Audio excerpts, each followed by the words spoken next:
क्रिया जोग को भल भाव शिखा भल भाव जानिमा भल भाव बुझा केमिति ना गुरुंकर बारंबार सानिध्य लाभ कले गुरुंकर अति निकटवर्ती हेले एवं गुरुंक पाखरे निजको पूर्ण मात्रा रे समर्पण कले एवं गुरुंक सानिध्य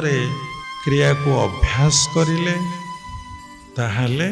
आपण क्रिया जोग को जानीपर सबू अनुष्ठान मानक लोक ना लिखाती महत उद्देश्य नहीं जेतबले आश्रम को आसी था